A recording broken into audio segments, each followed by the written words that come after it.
India ठीक बोलता था कि पाकिस्तान में कोई डेमोक्रेसी नहीं है। मैं अफगानी को ब्लेम नहीं कर रहा, अफगानिस्तान का तो हर बच्चा बच्चा आपसे नफरत करता है, उसने तो यही करना था। Is this administration at all concerned about the health of democracy in India? India is a vibrant democracy. Anybody that happens to go to New Delhi can see that for themselves. America Bharat के कब्जे में चला गया है, उनका partnership है, they are lovey dovey, उनका political influence Washington DC में it is at the extreme right now. India बहुत बड़ा है, एक बहुत इकोनॉमी का हिस्सा है और इंडिया अपने लोगों के लिए काम कर रहा है। वो खुद को मनवा रहा है, क्रिकेट में भी मनवा रहा है और दूसरे शोबों में भी मनवा रहा है। पाकिस्तान की तरह नहीं है। पाकिस्तान में देखें जैसे इकोनॉमी क्रैश हो गई है, सब कुछ अपना मजाक खुद बनवाया हमने। अमेरिका में जो पाकिस्तान तहरीक इंसाफ के लॉबिस्ट हैं वो मुतालबा कर रहे हैं कि अफवाज पाकिस्तान की इमदाद को बंद किया जाए और पाकिस्तान को जो इमदाद है वो नाफराहम की जाए। इसलिए हमें भिखारी अपने भी कहते हैं और पराए भी। इस वक्त जो रशिया है वो भारत से और बर्मा से they are buying their ammunition back from them. चंद करप्ट सियासतदान है, चंद करप्ट जर्नैल हैं, चंद करप्ट। भारत एक बार फिर अपनी उस जंग में जो कि पाकिस्तान के साथ कश्मीर को लेकर है, उसमें बगैर कोई गोली चलाए, बगैर कोई बम फेंके, बगैर कोई लड़ाई करे, जीतता हुआ नजर आ रहा है।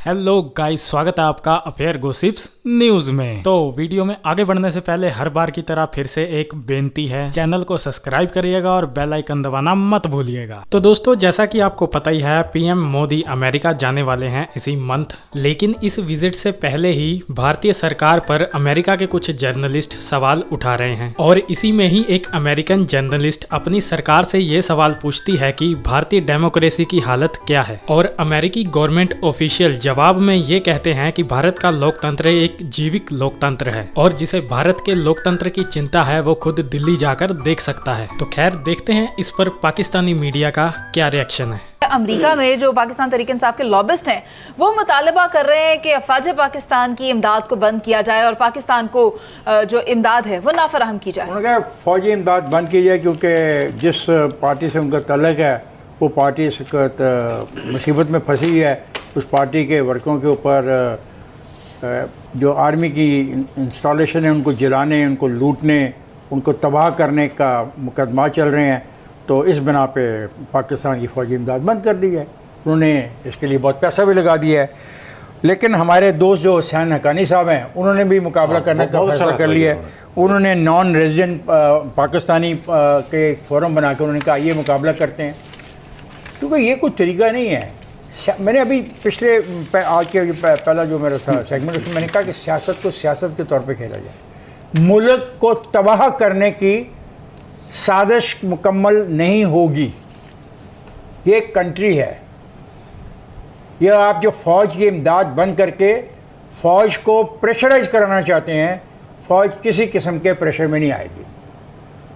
फ़ौज ने एक फ़ैसला कर लिया है कि जो भी उनकी तनसीबात को जलाएगा, तोड़ेगा, हमलावर होगा, वो उनसे निपटेंगे अपने फौजी कवानीन के तहत। देखें चीमा साहब, अब खित्ते के हालात आपके बदलते जा रहे हैं बड़ी तेजी के साथ।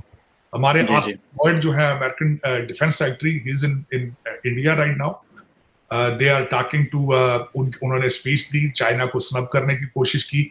जो अगले दिन आपके इंडो पैसिफिक के अंदर जो अमेरिकन शिप था, बल्कि उसके एग्जैक्ट कोट करना चाहूंगा, ताइवान के पास कनाडा और अमेरिका जो थे वो अपनी एक्सरसाइजेस कर रहे थे, तो एक चाइनीज शिप जो है बड़े करीब से गुजरा है। और देखें कि इन लोगों की, देखें बदमाशियां इनकी, अमेरिकन की और कनाडा की।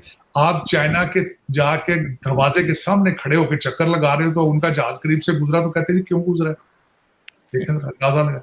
इनका पिछले आज से 2 हफ्ते पहले इनका वो जासूसी करने वाला त्यारा था, उसके सामने से चाइनीज गुजरा है एयरप्लेन, तो कहते हैं क्यों गुजरा है। तो यार आप उनके टेरिटरी में गए हुए हो, आप उनके बैकयार्ड में ताइवान के पास जाके एक्सरसाइज कर रहे हो।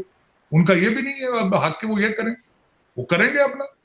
और दूसरा मैं इस वक्त आपके लोग बताना चाहूंगा कि इस वक्त यूएस और जापान जो है और फिलिपाइन के साथ मिलकर अपनी नेवल एक्सरसाइज वो भी कर रहा है, और उसके साथ ही जापान के साथ वाले समंदर में रशिया ने अपनी मिलिट्री एक्सरसाइज शुरू कर दी। और दूसरा ये है कि जापान में नेटो आपको पता ही अपना ऑफिस खोल रहा है, जिसके ऊपर चाइना को भी एतराज है, रशिया को भी एतराज है। और क्योंकि 2 मुल्कों को इन्होंने रिसेंटली स्कैंडिनेवियन स्वीडन को, और इन्होंने अपनी नेटो की मेंबरशिप दी है। लेकिन ये कि देखा जाए, मोदी साहब आ रहे हैं अमेरिका के दौरे पे, लेकिन वो नेटो प्लस की मेंबरशिप को deny, they are not interested in. वो चाहते हैं कि रशिया से तेल लेते रहें।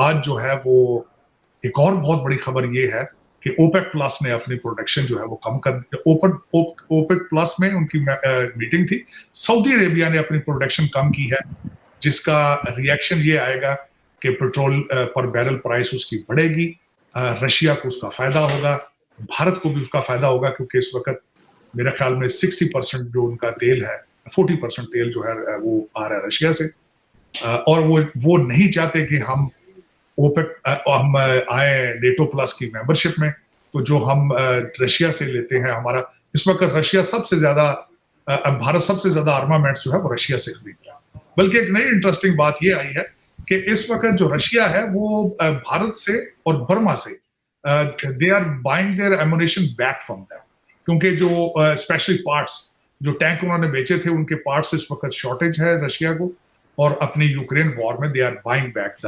Armaments they are been selling to India. So देखें भारत की किस्मत है कि कहते हैं कि वो पैसे बना रहे हैं पुराने टैंकों से भी जो उन्होंने रशिया से खरीदे थे। ये उनकी, मैं समझता हूँ it's a good luck for that. तो दोस्तों आज की वीडियो में इतना ही, मिलते हैं ऐसे ही किसी नेक्स्ट वीडियो में, तब तक के लिए पीस आउट एंड जय हिंद।